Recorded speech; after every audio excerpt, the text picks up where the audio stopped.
Hello, one and all, to the second week of 2021.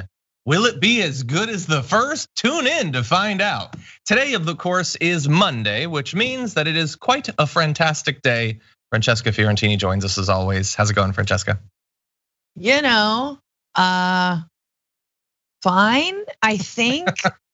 I don't. A few things have happened since we last talked. A few things, just a few things. I think they all watched TDR, saw me making fun of their Lord and Savior, and we're like, we are macho men. We're macho men. I'll show you. I'll show you. And then they did, but also they had help from the inside. So, yeah. I think the thing about the conversation about toxic masculinity is that we focus too much on the toxic and not enough on the fragile and sad. They are toxic, but they're toxic because they're fragile and sad, and so they lash out anyway. And of course, it's tied into race in some fairly obvious fashions, which we'll go over in this show. So, welcome back, everyone. Welcome back, Francesca. Glad to have you today. This is a big news Monday. Don't tell JR, those are supposed to be reserved for the middle of the week.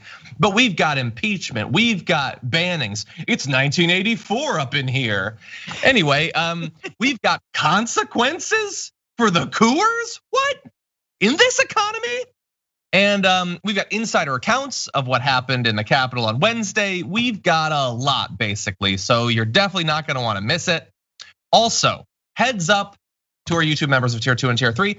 So normally on Mondays, Francesca and I record a top 10 list. I'm gonna be doing a solo one a little bit later on the day, back at home, because there's been requests for board game related content. So I'm gonna be doing my current top 10 board games.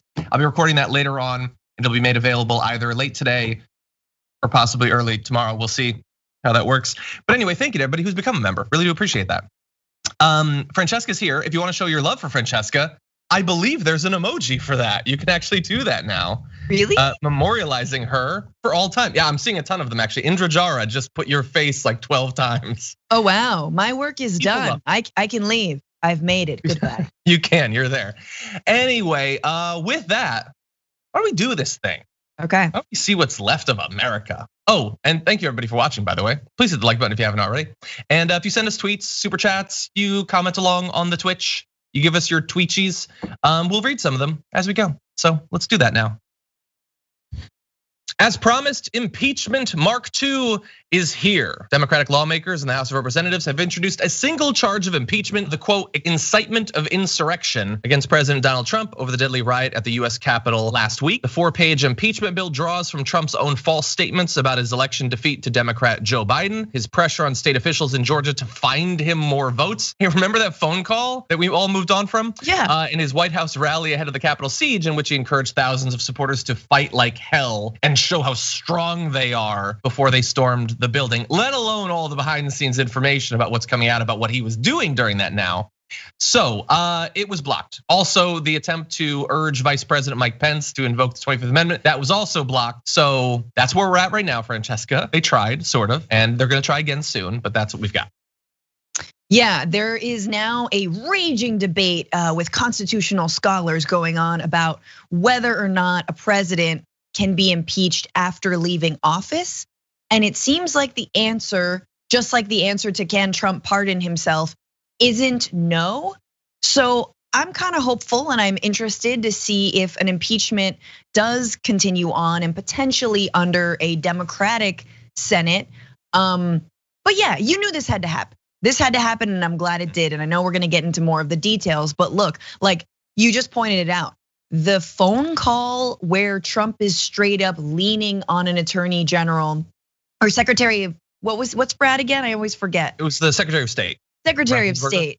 Yes, Ravensburger, leaning on him to basically find him a bunch of ballots and fraudulently try and win the election. Like, I don't really understand why that's just lumped into one article of impeachment. It feels very separate than the incitement of the violence, is separate than trying to, bribe or lean on or pressure an official to actually cheat an election for you. Yeah. But hey, this is Trump, baby. I mean, that's where we are. And the criming doesn't stop. Just so many crimes. Like I wonder how many more crimes are going to be happening between now and January 20th. We've only got like a week, 9 days. That's time for some crimes. I think you can crime quite a bit. And yeah, and basically what he did with Raffensperger was very similar to what he did to Mike Pence. He said, you need to save me. Wink, wink, nudge, nudge. If you don't, people are gonna be really mad, And Raffensperger has faced death threats. His wife has faced death threats. They removed people from the Georgia Capitol at the same time. Everybody's focused on DC. I understand we're almost entirely focused on DC, but there were multiple state level versions of this that were going on at the same time that red hat wearers were storming the Capitol to find and possibly execute Mike Pence. It's a very similar sort of thing. And this is what we've got, the attempt to impeach. There's gonna be a vote later on this week. They tried to do it basically by acclamation or whatever, just a voice thing. They're gonna go on the record and have a vote later on. Mitch McConnell, who unfortunately still has power, says that it's not gonna happen in the Senate. So despite the fact that Mitch McConnell, from what I've read, had to be basically picked up and carried out of the building to avoid them potentially harming or killing him, that caused him to turn rhetorically against Trump a little bit. But even that, a threat to his ailing turtle body, was not enough to get him to support impeachment, or at least not stand against it. You could just allow a vote and then vote against it. He's gonna block a vote from happening effectively. Man, I just imagine the least sexy version of The Bodyguard, of someone grabbing Mitch McConnell, and I will always block your legislation. I'm so sorry, it's too early. That was pretty good. It's too early to sing. I mean, usually I can hit those notes. Yeah, McConnell. But I do have. Sounds like. That is what he sounds like. Oh, McConnell. But I do have faith that this will be going forward, and it matters, right? As I think people have been pointing out, because if there is a successful impeachment in both houses, Trump won't be able to serve in office in the future, I believe, barring him from office, which is kind of a win for Republicans as well as Democrats, of course. If Probably, Republicans, actually. Exactly, if Ted Cruz or Josh Hawley or any of the other, again, MAGA showgirls are trying to step into his shoes, then this behooves them as well. It helps them, and they can kind of get they can pass it off as if they had no hand in voting to impeach him. But it also it neutralizes him completely if he can't serve in office again. So I think that's a win. I wonder if they see it as well. Yeah. We'll see. We'll see what happens on Wednesday. I have said for a long time, I don't think that any of these things are actually gonna happen. I think that we're gonna get to Biden becoming president, and then, the sword of Damocles wielded by Trump will be hanging over our heads for the next few years. But I don't think anything else is going to happen. That's my assumption. Now there are a couple of. I am, but I'm a mix. I'm a parfait where it's like a layer of vanilla ice cream, a layer of delicious ground beef. Like they don't necessarily go together. I'm an idealist and naive in a number of different ways, but also kind of a cynic. There are a couple of different counter arguments to the impeachment thing coming from very different sorts of people. The first is coming from Republicans saying, you can't do this. We need to unify everybody. You need to come together. We've been so apart. I don't know why. I don't know who's driven us apart, but we need to come together by not having any consequences for an attempt to overthrow the government. My response to that is shut up.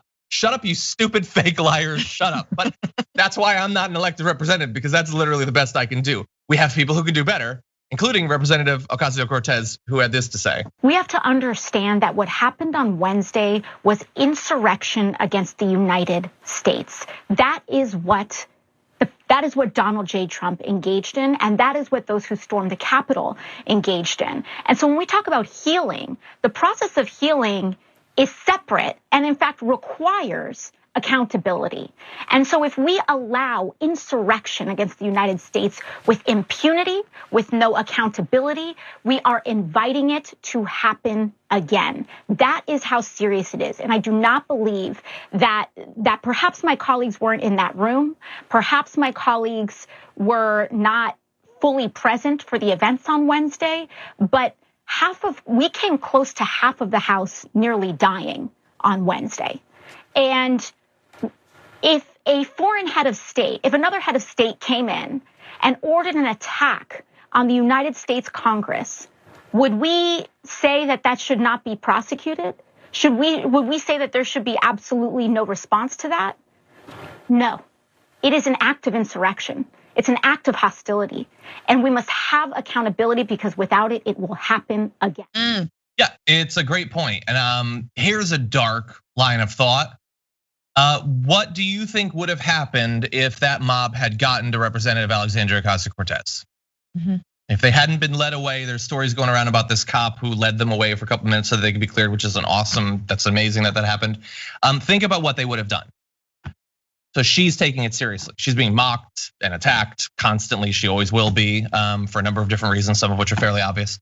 But yeah, she fears that she could have been attacked. She could have been killed, as well as her colleagues as well. Yeah.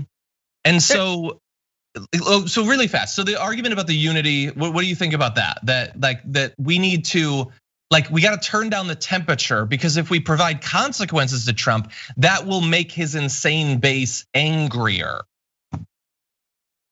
Too late for any of that. It is so too late. I mean, and I think even Democrats are realizing, but I think Republicans are realizing that the fash is out of the bag, y'all. The violence has come to your doorstep. It's been, on the streets. It's been on the doorsteps of a lot of people all summer long. We've seen it before. We saw it at the Unite the Right rally. And I know this is a different amalgamation of nut jobs, but it's similar, and we should be drawing parallels. We saw it the minute that Trump announced his presidency. I'll never forget when I believe an immigrant, a Latino immigrant, was brutalized and by two Trump supporters who said, this is from our president, or this is from Donald Trump, right? So the through line is there. Stop being so naive about it. And absolutely, AOC is right. We gotta put a shock collar on these people. There have to be consequences. Get the spray bottle out.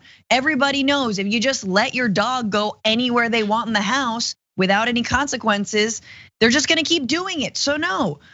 Yeah. We need to house train these Republicans, and the only way to do that is for there to be consequences for what they helped incite. Because remember, they were A-OK with a less violent version of essentially what this mob tried to do, which is just as anti-democratic, takes a different form, but is absolutely 100%. Anti-democratic.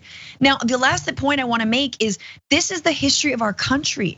The history of our country is, look at the Civil War, breakaway racists trying to get away with their actions, denying the presidential election of Abraham Lincoln, which then led to them actually creating the Confederacy, right? Because they saw the writing on the wall. They thought that slavery was going to be over, and in fact, then there was a war to make sure that it was.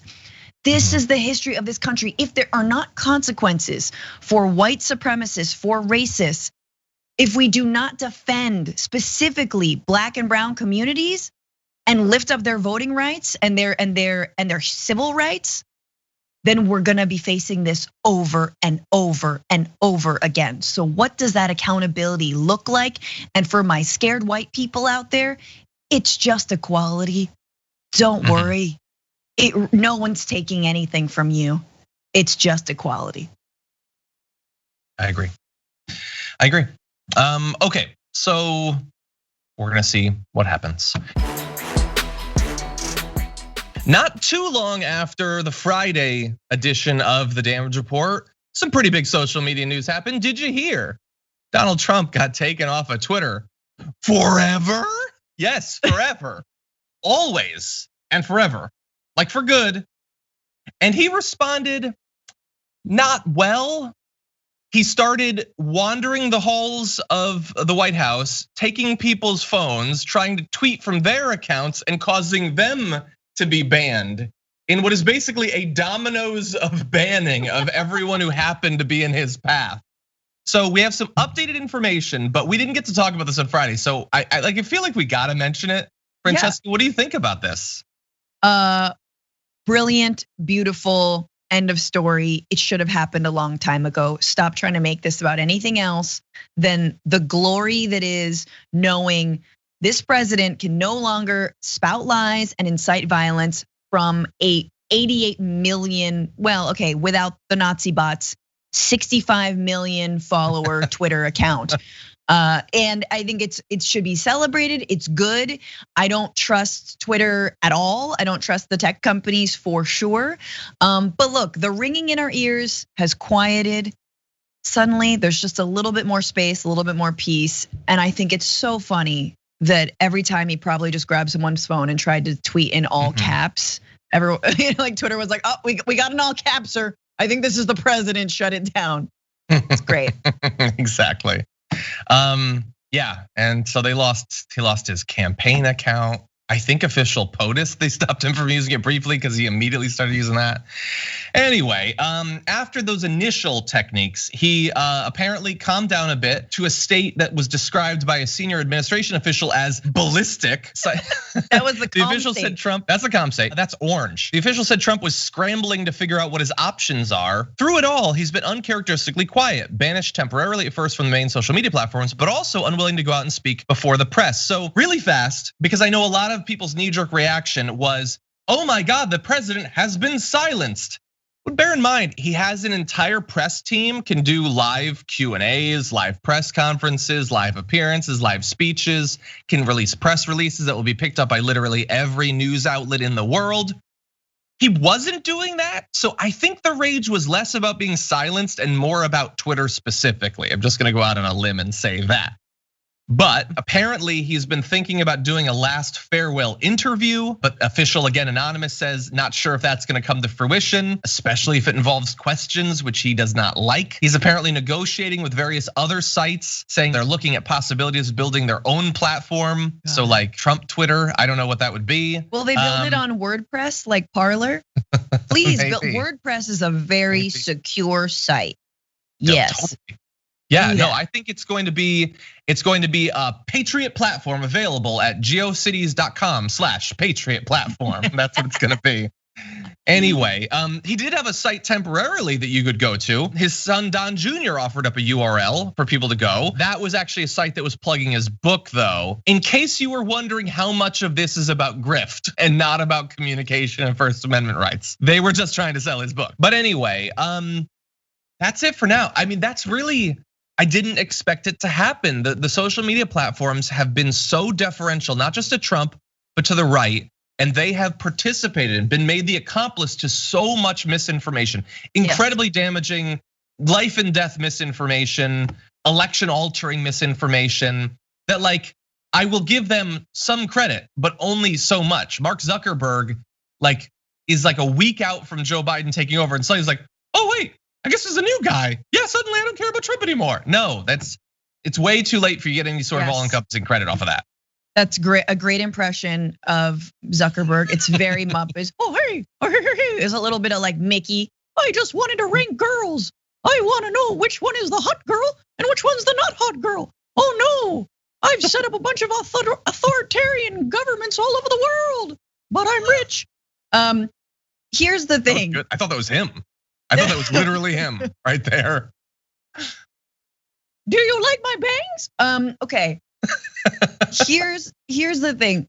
No credit to these companies. I mean, very little. The slowest clap for sure. I'm glad that that Trump is gone off the platforms. They've been raking in money, raking hand over fist money from misinformation, from far right extremism, as you just said. We need to nationalize them, especially Facebook. My God, we need to break up big tech. Absolutely. No, there shouldn't be, these companies having that much power, because they can turn it off and turn it on, right? They can decide who stays and who goes and when they get money and when they don't. And look, I'm just gonna put it out there that, we know that the stats are like that fake news spreads like 6 times faster than actual news. We've all accidentally tweeted something or didn't read an article or it turned out to be not real. Like that stuff spreads like wildfire. And you know who's making money off of that? Facebook and Twitter and Google and all of these folks. And there's no incentive from legislators to rein that in, and there needs to be. So I am all in favor of regulating and breaking up big tech. And you dare tell me that that is censorship or freedom of speech, against freedom of speech. The other thing I wanna say is, I wanna just do this cost benefit analysis for not having someone like Trump and other Nazis and white supremacists on something like Twitter. The cost benefit analysis is this: there have been many people who have been put in the crosshairs of Trump's tweets, from black and brown immigrants, from Muslims, to Megyn Kelly, who somehow still hasn't learned her lesson. But she was attacked by Trump and all of his trolls. So that is absolutely a better world when we have someone like Trump, the biggest cyber bully out there, the bestest of the best. Gone. When we have him gone, that is a win. That is protecting people. That is already protecting people. Taking all of his tweets down is protecting people. It prevents these psychos from going in, from following his orders. We know that they make good on whatever threat, whatever whiff of a threat that he makes against anyone, they will follow through on. So don't come at me with free speech. This is absolutely a win when we want to stop this kind of violence. Yeah. And by the way, the bannings of Trump, it's not limited to Twitter. And this, it's always interesting when like the dam breaks, and it's a question of, are the follow-on platforms doing it because now they feel allowed to, or because they're just scared of being the last one to do it? I don't know, but he's banned on Reddit, Twitch, Shopify, Twitter, Google, YouTube, Facebook, Instagram, Snapchat, TikTok, Apple, like the whole thing, Discord, Pinterest. Oh yeah. What was he like? Was he posting pics of like beautiful, like rustic bread on slabs of wood? Yeah, it was a lot of like decorative pillows, with like slogans that are like #blessed, except it was like #MAGA, or hashtag. Yeah, there was a period. He was doing a lot of like Moroccan tile. Yeah, he got really into that. Maybe he was doing home reno. I don't know. And it was like one of those seeing eye, like a swastika would jump out, of the tile. It was very when tasteless. You blur your eyes. Yeah, it was very tasteless. That's true. But anyway, banned from all of that. So that's fun.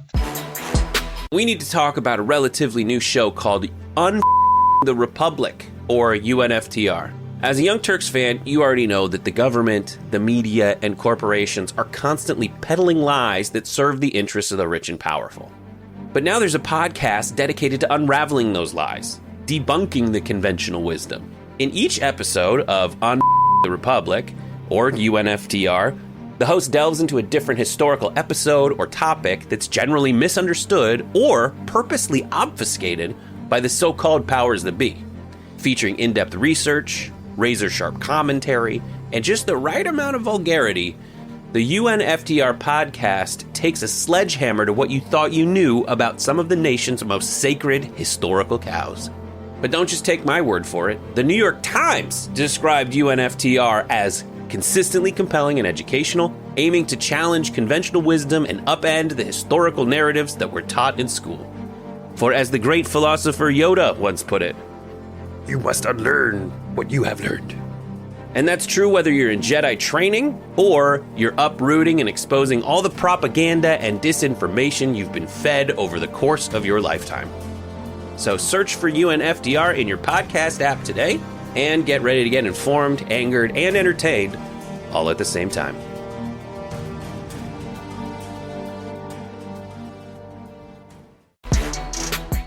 So last week, all those people stormed the Capitol. They had multiple missions. It was an amalgam of all of the worst sorts of red hat wearers. But one that seems to jump out is that a number of them wanted to murder Mike Pence. They wanted to find and execute Mike Pence. They were chanting it. They're on video saying it. They apparently believed that Mike Pence had betrayed the president by not stopping the certification of the votes. And they believed that because everyone they trusted, including Donald Trump, told them that.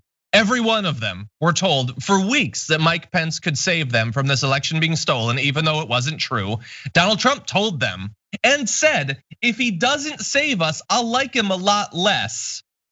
And so they storm in and they try to get Mike Pence, a guy who I have no interest in defending, but I would like to point out had nothing but a ceremonial role in this whole thing and could not stop the election from being overturned, even though it wasn't stolen anyway. But while all of that was going on, while people who love Trump more than God himself were trying to murder Trump's vice president, according to sources familiar with the matter, while the vice president and his family were in a bunker in the Capitol, the president did not reach out to check on his safety, nor did he condemn those who said the VP should be executed. Pence and Trump have not spoken since the riots unfolded, according to a source familiar with the matter. It is possible that today they have, but considering that there's footage of them literally chanting, "Hang Mike Pence," one would think that Trump, a guy who has whipped them into a frenzy about this conspiracy theory and then pointed them towards Mike Pence and told them to march, that he might at least say something either publicly or privately, but evidently neither of those has happened. No, hiding like a little bitch in his bunker. Sorry, I could say that. Yeah, that's the other thing is like Trump was supposed to lead this. Trump was supposed to lead this. And I think he might have even wanted to lead the march until he was told he couldn't. So then he just It's a long way to walk. He can't do it. Yeah, and then he just hid. And can I just say, I want to, we spent a lot of time pointing out how painfully stupid the president is. And he is, he continues to be. But I've never believed in the 7D chess theory that he secretly had some grand plan until now. And I say that because watching crowds chant down Mike Pence, hang Mike Pence, watching them follow Lindsey Graham in an airport and chant like after him. These are two of Trump's most loyal lapdogs. Loyal, so loyal, have done everything for him, have bent over backwards, have shut up, have said contradictory things, have gone on record to lie for him.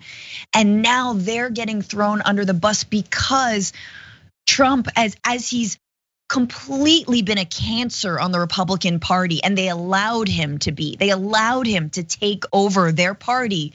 And then now when he wants to bring them to this realm of unreality, when he wants them all to be, seditious, anti-government tyrants, like, then they're like, I think we need to draw a line. And it's like, oops, sorry, buddy.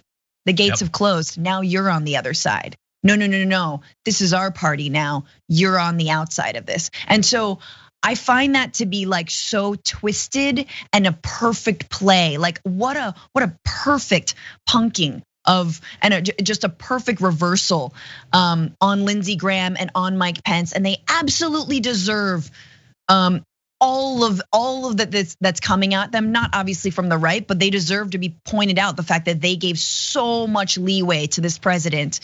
And this is what's happened. And the last thing I just want to say is that it's important to drive these wedges in conservatives. I know we kind of see the Republican Party as a monolith that is essentially, again, allowed itself to be taken over by Trumpism, that has low-key dog whistled all the same rhetoric that Trump is also openly saying now for decades, right? Since Reagan and beyond. But there is a moment here. I don't want to miss this moment to say there can be a wedge driven in these Republicans, and we can actually potentially separate off the Ted Cruz's and the Josh Hawleys as a losing strategy and salvage the others. I don't have a lot of faith, but I do think it's worth trying, however we try. Yeah, and I think it starts by letting those people not like whitewash their involvement in this. Right. Like Ted Cruz and Josh Hawley are trying to be like pretending that all they did was the vote, which by itself, returning to the floor immediately after that attack to do the same thing as the attackers wanted them to do would be bad enough if it wasn't after 2 months of spreading information that they knew every step of the way was completely false and doing it purely for their own political aspirations going forward. We need people to know that. Like the idea that I never thought the idea that like Josh Hawley's a different sort of Republican. Progressives can work with him in good faith. I always thought that was BS. I think it's a little bit harder to make that case now than it was 6 months ago. And people need to know who these people are. These people are grifters in politics, effectively. It's a different flavor than in media, but it has the same outcome. It is the manipulation of the truth, the whipping up of emotion to benefit themselves. And I want to let you know about one bit of breaking news before we go on to other news. I am reading that Representative Bonnie Watson, a 75-year-old Democrat, has tested positive for COVID. She believes that she was exposed while hunkering down during the attack last Wednesday when multiple Republican members of Congress refused to wear masks despite being ordered to. We don't know for sure. She is 75, which means that she is in a high-risk category for COVID. So let's see what happens from that. Imagine during this, like, yeah, the building's being stormed by QAnon people and anti-maskers. They get brought out. People are like putting their lives on the line to save these Republicans, and they go in the room and say, "No, I'm not wearing a mask. I don't care. There's a terror attack going on right then. No, I'm not wearing a mask." Honestly, though, John, the worst people. The worst people. How high is this presidency's body count? How high is the Republican Party's body count after all of this? It's not just 5. It's not just the kids in cages and kids who've been killed, or people who've been killed at the border. It is so high after this pandemic that they have consistently downplayed, that they have not shown any kind of leadership on. And now here you go. Of course, it's going to be inside the Capitol building. And I can't believe that the anti-mask stuff is perpetuated by them. Like gone, bye, get out of here. You've got blood on your hands. We should be voting these people out. Oh God, it's just insane. She tweeted that she's home resting, she's experiencing mild cold-like symptoms, remain in good spirits, and will continue working on behalf of my constituents. Hopefully, apparently there's video of one of the representatives in that room during the attack handing out masks, and some of the Republicans were refusing it. Yes, I saw that. Laughing, snickering at the person who was. Yeah, they think it's funny. Yeah, it's a joke. Yeah, we've only lost more than 1/3 Americans to this, but it's still a joke. The same, like Matt Gaetz is at least consistent a little bit. At the beginning of the pandemic, he thought it was a joke. He wore a gas mask on the House floor. Now he still thinks it's a joke. Jesus. Anyway, hope that she makes it through this. Yes. As the attack last week was going on, many people, like myself, were just shocked that this was allowed to happen, that all the warnings hadn't been heeded, and that so much of this violence and destruction happened, multiple people being killed. And at the time, one of the more shocking parts of it was that the people engaged in these crimes, in this attack, were so gleeful about the entire thing, and they wanted to make sure that everyone knew who they were. So they posed for photos, they live streamed it and all of that. Here is the issue though. While the initial defense was seemingly purposefully haphazard, leaving the few cops in the area the impossible task of stopping hundreds of people from breaking in, the investigation afterward, a little bit more successful. So the template for what we're dealing with right here is step 1, F around. Step 2, they're finding out. So let's run through a few of these individuals. According to a tweet from Brad Heath, the shirtless man with furs and a horned hat photographed on the Senate dais during the Capitol siege, Jacob Chansley, has been charged with unlawful entry. He told the FBI he came to DC at the request of the president that all patriots come to DC. So Horn Man has been found. What about Lectern Man, the guy who had been walking around with the speaker's lectern? Yeah, he was caught. This is Adam Johnson. He was caught. He's being charged with, I think it was trespassing there and maybe some theft, obviously. Let's see. We've also got, this is just a fun one. Prosecutors have also filed charges of unlawfully entering the Capitol against West Virginia lawmaker Derek Evans, who posted a video on Facebook in which he shouts, we're in. Derek Evans is in the Capitol. No word yet on how they tracked him down. Social Security, 629, like. Come on. I don't like, here's a map with directions to my house. You're gonna wanna hang a left at the rallies. Anyway, yeah, they found him. So one of the more haunting videos from the attack was a police officer being chased through the building. One of the men, you can see the screenshot, doing the chasing and like sparring with the cop. He was also tracked down. This is Doug Jensen. He posted on Twitter back on November 12th that he was ready for 4 more years and will do whatever it takes. So whatever it takes turned out to be chasing a cop through the Capitol building. That cop must have been terrified that, like other cops, he could have been beaten and possibly killed by that mob of insane. Oh, by the way, on his shirt, I'm fairly certain that's a Q. So to give you an idea of who this person is, he believes in the QAnon stuff. He has been found, and he has been charged. We also have this individual. Why am I focusing on this one? Not just because that's hilarious. I know he thinks he looks tough, but it's just so funny. It is so funny. No. Anyway, that's a retired Air Force Lieutenant Colonel. Larry Rendell Brock Jr. was charged with knowingly entering or remaining in any restricted building or grounds without lawful authority and violent entry and disorderly conduct on Capitol grounds. Now, a retired Air Force Lieutenant Colonel taking part in this is madness. He apparently had some of those zip ties as well. So God only knows what he planned to do. He's been taken in. The only thing funnier than that is the photo. The only thing funnier than the photo is the fact that you know how they found him, Francesca? His ex-wife was watching the video and ID'd him and turned him in. Good. Anyway, yeah, so retired member of the military, an officer, took part in this attack. So we've gotten most, in addition to last week, the guy with the Molotov cocktails, he was tracked down. They haven't yet found the guy who planted the pipe bombs, but the guy who had his feet up on Speaker Pelosi's desk, who talked about going out of this world bathed in someone else's blood, he's been found. They've been tracking down, not obviously the vast majority, but the most notable people who promoted their involvement in this so much, they're now being systematically tracked down. Yeah, again, a little late. It's crazy. We've had to track them down rather than what would have happened in any other circumstance, which would have been a mass arrest of hundreds of people, which has happened whenever anyone protests in DC. Even non-violently, but of course they didn't have the blessing and the encouragement of the White House and potentially some people in the Capitol itself in terms of security.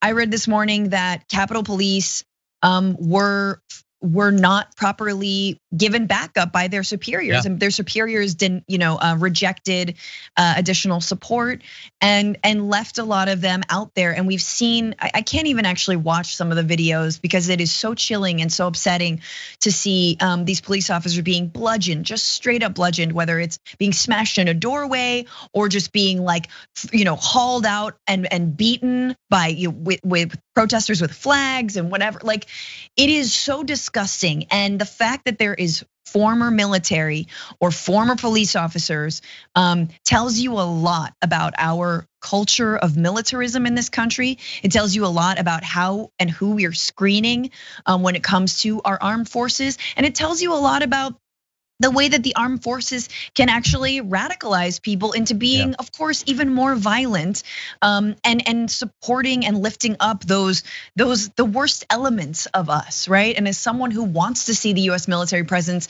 or here in the US and around the world, scale back significantly, I think it's something we have to look at going forward. And the last thing I'll say is there's been a lot of misrepresentation about who was in this crowd and how these are working class Americans. No, they weren't. No, they weren't. A lot of the people we're talking about, look, there's like an indie rocker from LA with some notoriety. There's the son of a Brooklyn Supreme Court justice. There was a tech CEO. There were a couple other tech workers. A couple other CEOs, yeah. A couple other CEOs. Let's look, I'm not saying there weren't people who lost their jobs. In fact, I read about one this morning that who lost their job as a laborer, like a manual laborer. Like, look, that's very real. But no, let's not try and herald these folks as working class heroes. We just gotta reach out to, just gotta find in the middle, meet in the middle, and they're just economically anxious. No, they're delusional. They're delusional. They've been sold a lie by the president and so many media outlets. And one guy is in the Capitol building screaming at the camera saying, "You did this to us. You did this to us." Of course, what he means is the Democrats and the Republicans who didn't go along with trying to overturn the election.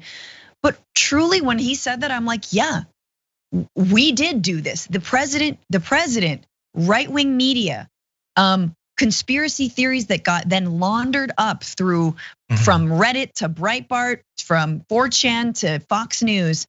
They did that to you. They've poisoned your brain. And yeah, you didn't have a big brain to begin with. You had a lot to work with when it comes to putting worms in it. The smaller the container, the faster they fill up with worms.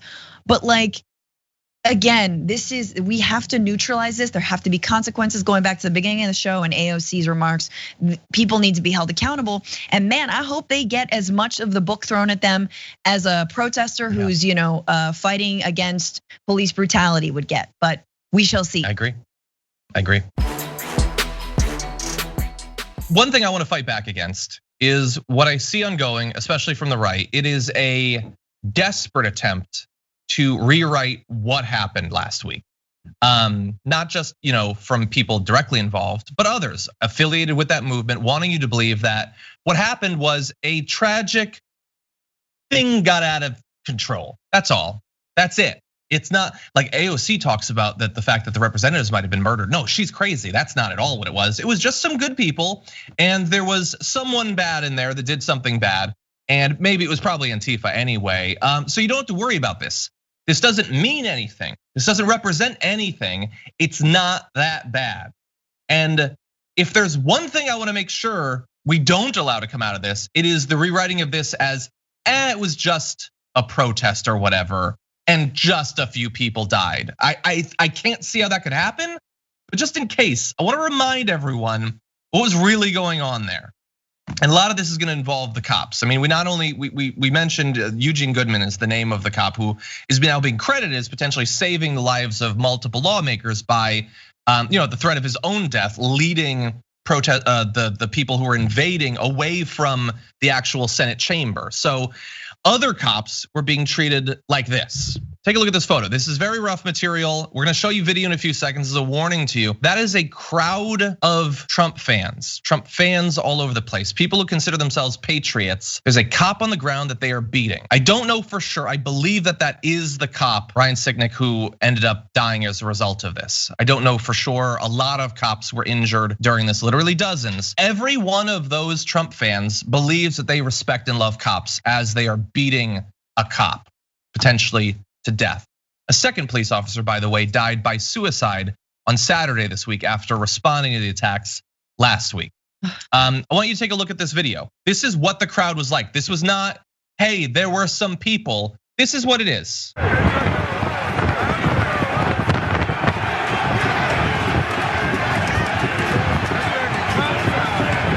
That is a crowd of Trump fans beating a cop with the pole that the American flag is hung on. If you want to understand the entire movement, I don't think there's any more perfect encapsulation of it than that. These people love cops and they're trying to kill one. They love the country. They're using its flag to murder someone attempting to defend that country's government. That's what it is.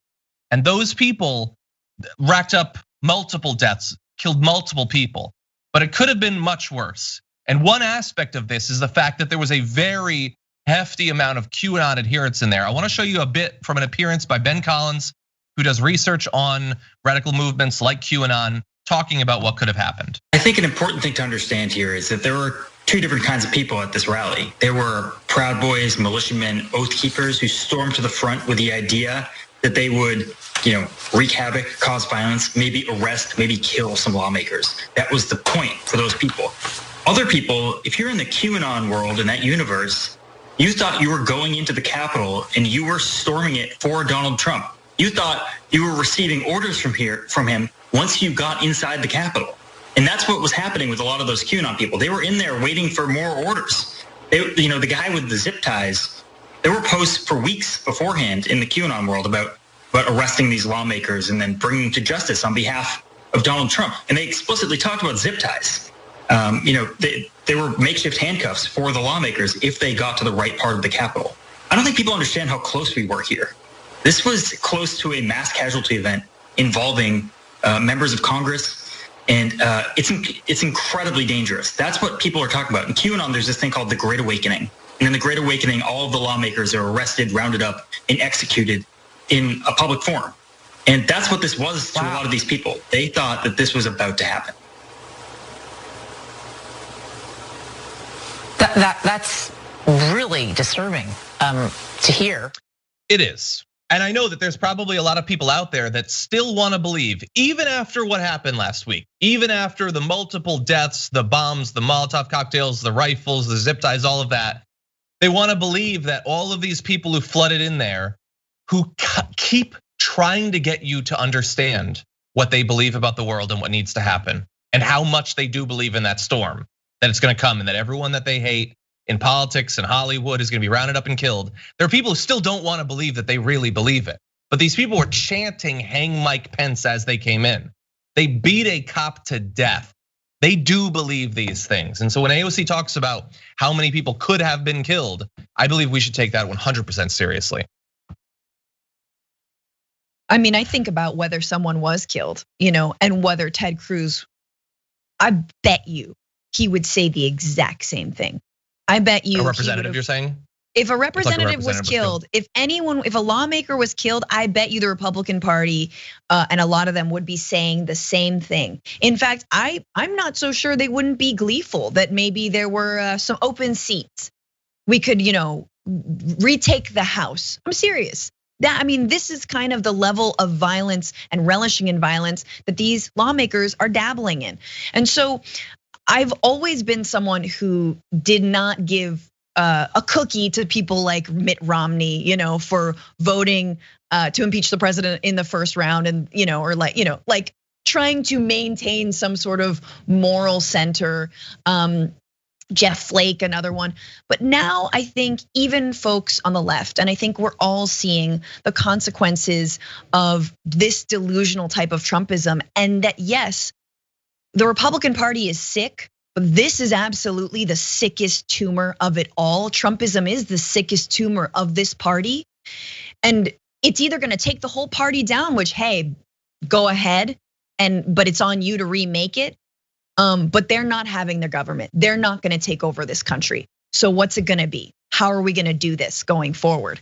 And I absolutely believe there needs to be that wedge driven to say, you gotta let these crazies go. Because again, like Trump, we can say goodbye to Trumpism with Trump, with him.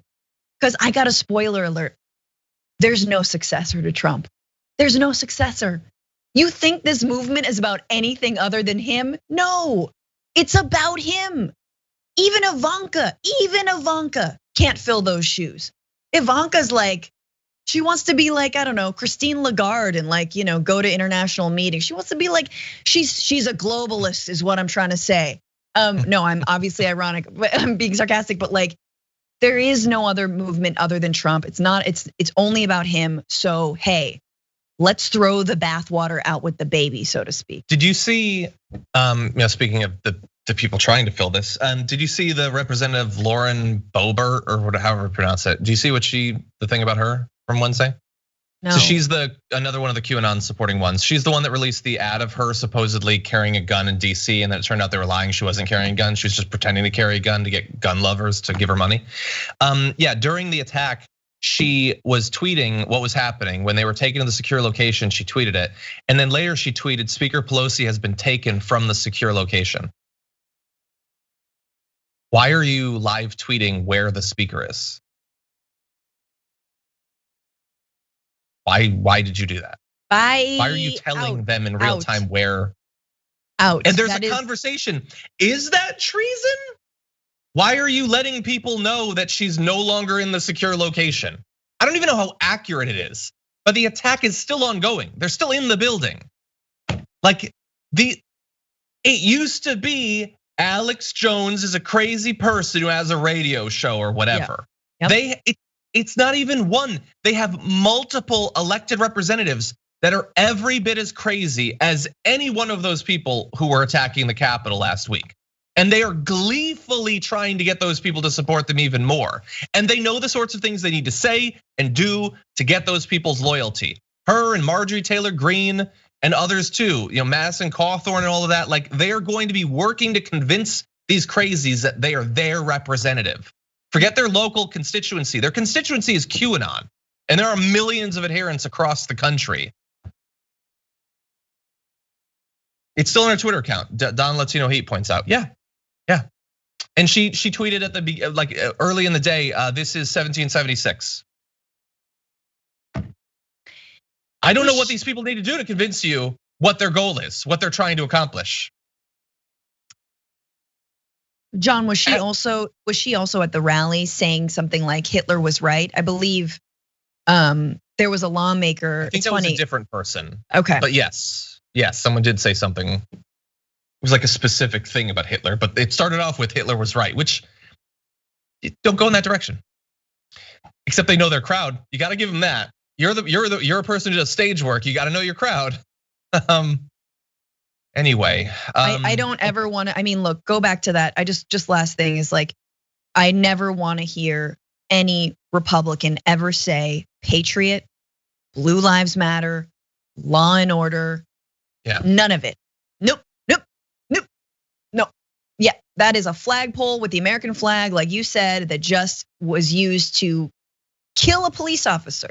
So no, you don't ever wipe your mouth like that's just eradicate that from your vocabulary. You no longer lay claim to that. And I always feel like, I mean, look, this is the thing. I think extreme patriotism and jingoism always leads to violence. It really does. But I think it's our chance to reclaim some of this BS, like false patriotism from the right wing, just like it's been our chance since Trump got into office to reclaim some of the moral high ground that has been relinquished to the right for so long. We know that Christian conservative BS is now been put on blast. It's nothing but a facade, and it has only been a facade. You don't care about family values or Christian values, right? We know that. So again, it's the ball is in the Democrats' court. We can turn this around, and it does not start by unity, Mr. Joe Biden. It does not. Yeah.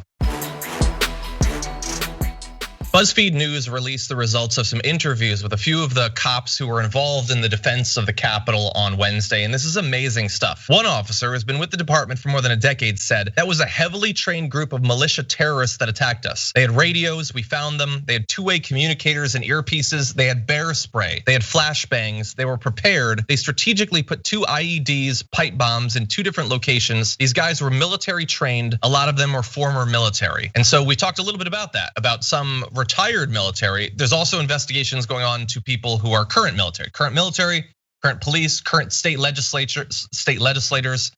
One officer, that officer, described coming face to face with police officers from across the country in the mob. He said some of them flashed their badges, telling him to let them through and trying to explain that this is all part of a movement that was supposed to help. He said, you have the nerve to be holding a Blue Lives Matter flag, and here you are out there effing us up, he told one group of protesters. One guy pulled out his badge and said, we're doing this for you. Another guy had his badge. So I was like, well, you gotta be kidding. And so this is a cop doing the defense saying, came up against cops. So there really are multiple things going on here. There is footage that we saw that is extremely concerning about some of the cops defending the building. We also know that some heroically defended it, including at risk to their life, and for 2 cops now, their actual lives as a result of it. So both of those things can be true at the same time. We have a little bit more, Francesca, but what do you think about this? This is a cop's account. I mean, it's chilling. It's awful. And especially that I believe these happen to be African-American cops left out to a primarily, I mean, 99% white, violent crowd. That should not be lost on anyone. It's just awful that their superiors would leave them in the lurch like that. And it's not just awful, it's completely suspicious. And I believe there is an ongoing investigation. And I just wanna say, I mean, I think it was Representative Jamal Bowman. I mean, the squad's been like really crushing it in the last week. Introduced a bill that would, conduct a full investigation and specifically about the links between some of the Capitol Police, clearly not these gentlemen who are going on record saying that they were like fearing for their lives and talking about all the ammunition, but all the links between some of these far right groups and police departments, the Capitol Police specifically, and that needs to happen all across this country. Once again, this is not the first time that there have been links between police forces and far right militias. We need to understand that. The FBI needs to get serious about that. The way forward isn't to beef up security, which of course is only gonna come down on like peaceful protesters, those who normally, like people who are protesting for healthcare, but we need to really direct the resources properly, the FBI properly. Yeah. By the way, it's sort of related to this. We don't have time for a full discussion, but I know some some leaders are like, we need to pass all these new terrorism statutes and laws and stuff that seems vaguely Patriot Acty. I would like to reassure those legislators, if they don't know, everything that happened on Wednesday was already illegal. Already illegal. You can't do a terrorism. You're not allowed to. We don't need a new anti-terrorism law. It's already bad, really bad, and you're not allowed to do it. Anyway, let's give a little bit more from some of these cops. Another officer described extraordinary scenes in which protesters holding Blue Lives Matter flags launched themselves at police officers. Quote, we were telling them to back up and get away and stop, and they're telling us they're on our side, and they're doing this for us. And they're saying this as I'm getting punched in my face by one of them. That happened to a lot of us. We were getting pepper sprayed in the face by those protesters. I'm not even gonna call them protesters, by those domestic terrorists, said the officer. And one, this is a black cop, after seeing a white cop taking a selfie with the attacker, says, that one hurt me the most because I was on the other side of the Capitol getting my ass kicked, he said. I got called the N-word 15 times today, one veteran officer said, shouting it in the rotunda. Trump did this and we got all these people in our department that voted for him. How could you support that? I cried for 15 minutes and just let it out. Yeah, because that cop is standing in the building feeling what we're all feeling. How is any of this possible? And the cops in these interviews, you go to the BuzzFeed article and read the entire thing, they express a lot of the suspicions that we were expressing on Thursday and Friday. What the hell was happening? They were calling their superiors during the attack and not getting through to people. Yeah. Wondering how, like, you didn't tell us to bring gas masks today. Like, no attack has been more announced earlier and organized openly on social media than this. And we're wondering why there was so little defense there. Some of the cops are wondering why there was so little defense there. Now, some people have already lost their jobs. The sergeant at arms has already resigned. But there also need to be investigations. If there's gonna be healing and unity, we need to know if anyone that was involved in this on whatever level helped to disarm the cops that were there to protect it. And it's certainly looking like that. We have no proof of that. We just have a lot of evidence that looks really bad. Yeah, I mean, you have cops on the other side opening gates. We've seen videos. They exist. Opening gates for for the insurrectionists, for the thugs to get through. I just have 2 points, which is one, those police officers should be testifying in front of the Senate.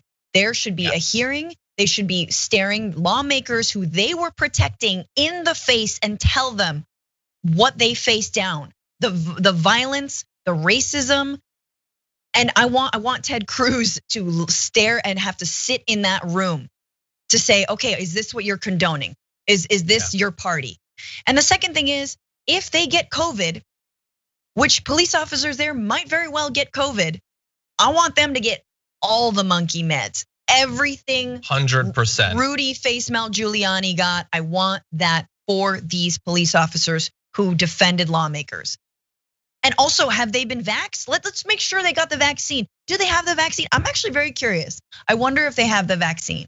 I sure as hell hope so. They better. Yeah, no, you're 100% right. The testifying, I hadn't thought about that, but they, like, whatever, there has to be, because like even the cops in the area, like the leadership, they aren't having a big press conference really. Like the Republicans want to immediately move on. No, there needs to be investigation, a fully televised thing, and get these people in there to talk about what they saw. Yes. Like we cannot let the country just move on from this, because you know the attackers aren't just moving on from it. All the ones who evade justice for what happened, and all of those 10 times as many, 100 times as many, 1,000 times as many around the country, they're waiting for the next one.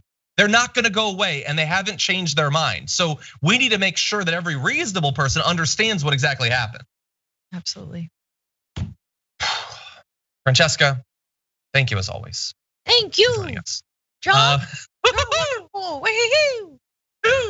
I started Facebook. Oh, I stole the idea. Anyway, where can people watch your content?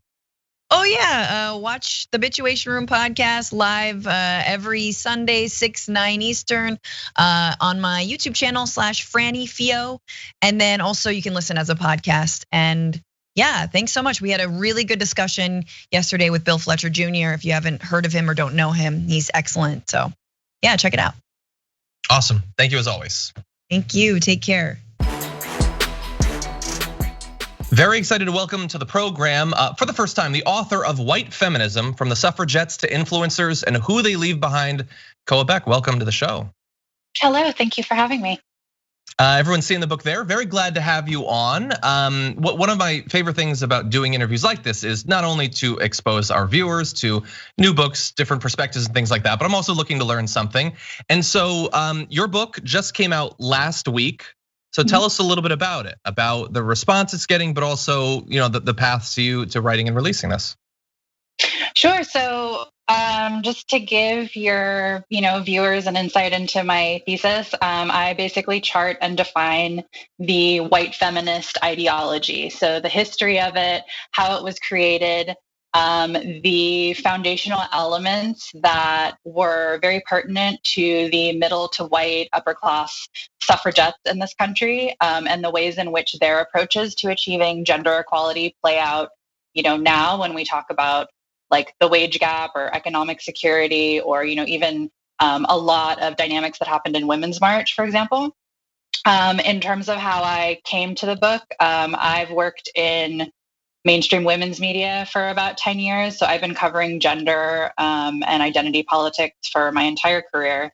And I guess you could say like effectively retired from leadership positions in media in 2018 to write this book.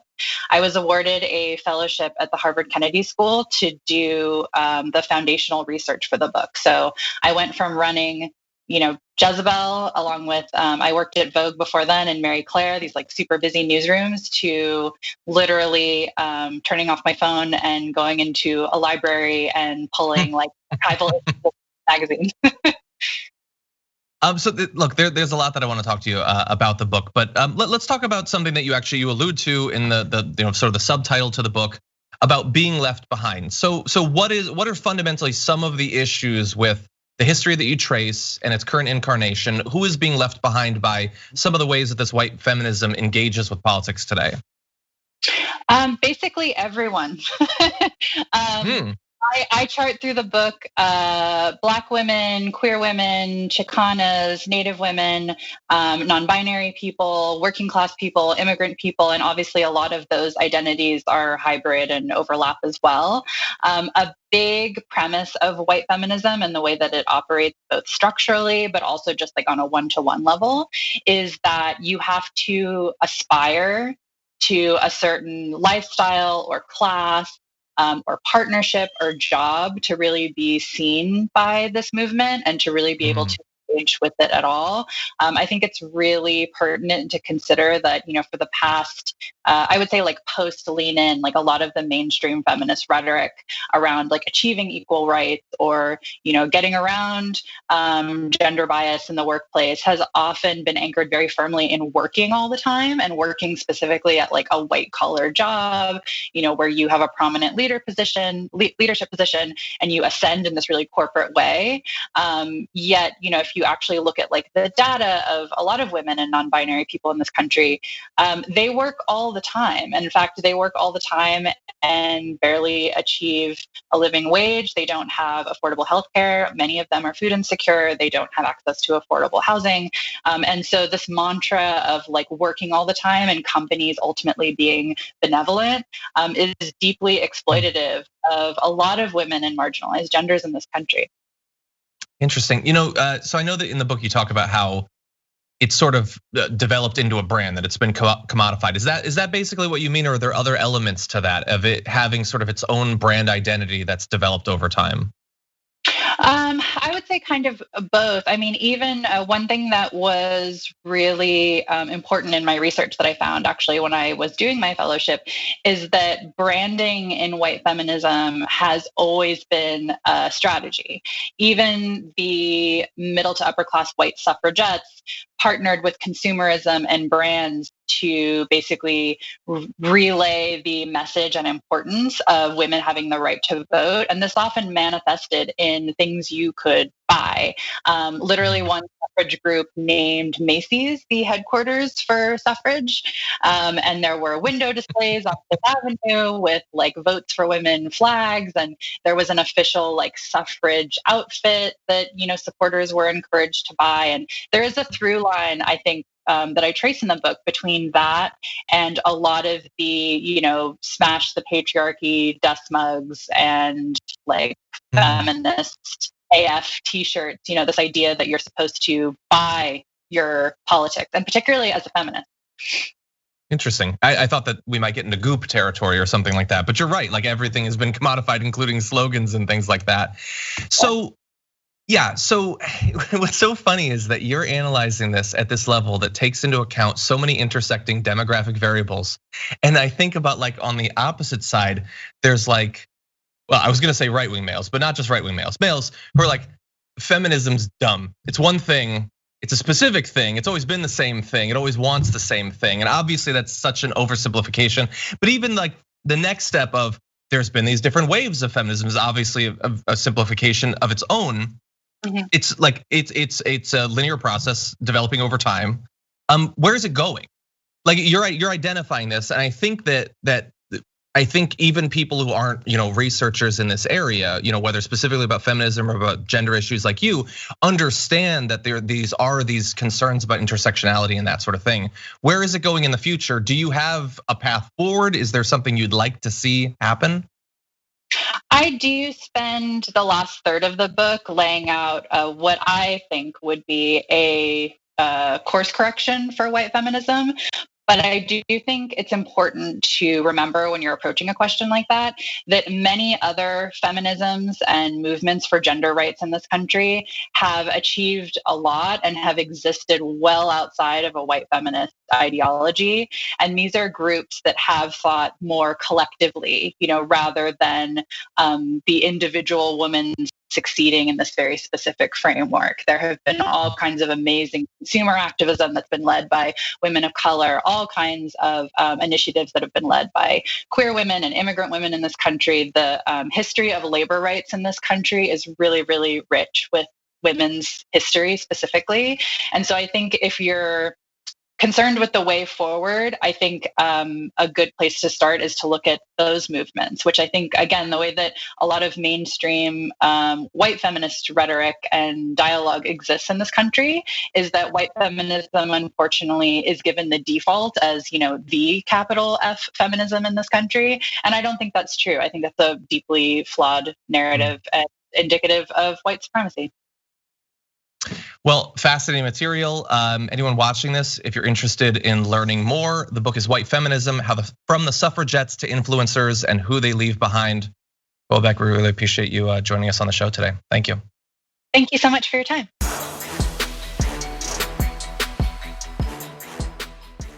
Thanks for listening to the full episode of The Damage Report. Support our work, listen ad-free, access members-only bonus content, and more by subscribing to Apple Podcasts at apple.co/TYT. I'm your host, John Adarola. I'll see you soon.